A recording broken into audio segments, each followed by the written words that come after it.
Chaque année, fusées, pétards, feux d'artifice font partie de la fête de la Saint-Sylvestre. Et dans ce magasin situé à Gansoren, c'est toujours à cette période que les clients sont les plus nombreux. Un petit peu de la fête, quoi. Hein. Bon, c'est une tradition. Seulement à Bruxelles, le règlement général de police interdit toute pièce d'artifice, y compris chez les particuliers, sauf autorisation spéciale de la commune. Une décision incompréhensible pour ce gérant de magasin, c'est en effet à cette période qu'il réalise le plus gros de son chiffre d'affaires. Il y a certaines personnes qui vont se désister par rapport à leur spectacle pyrotechnique. J'en suis convaincu. C'est pas la publicité, ça c'est sûr.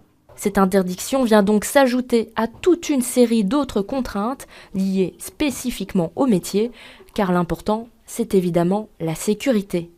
Alors les magasins sont tous limités à 100 kg de composition pyrotechnique. Christophe doit toujours bien calculer ses stocks. Oui, tout à fait, ça complique, donc c'est une contrainte supplémentaire, mais surtout au niveau du fournisseur. Donc moi, la veille, j'envoie mes 3 commandes avec les heures bien précises, et en fonction des rotations, voilà, une fois que le bunker se vide, il y a le camion qui revient pour réapprovisionner le bunker.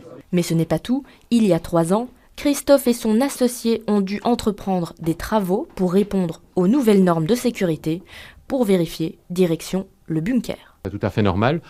Maintenant, l'un dans l'autre, ici, c'était une ancienne banque, les investissements, c'est passé les 15 000 €. Donc, pour faire le bunker, le système de sprinklage, tous les matériaux anti-feu, la chicane, et il faut également l'espace. Hein. Christophe regrette que son métier devienne de plus en plus compliqué, car ce réveillon du Nouvel An, les Bruxellois qui décideront de tirer quand même un feu d'artifice dans leur jardin s'exposeront à une sanction administrative communale qui pourra s'élever jusqu'à 350 €.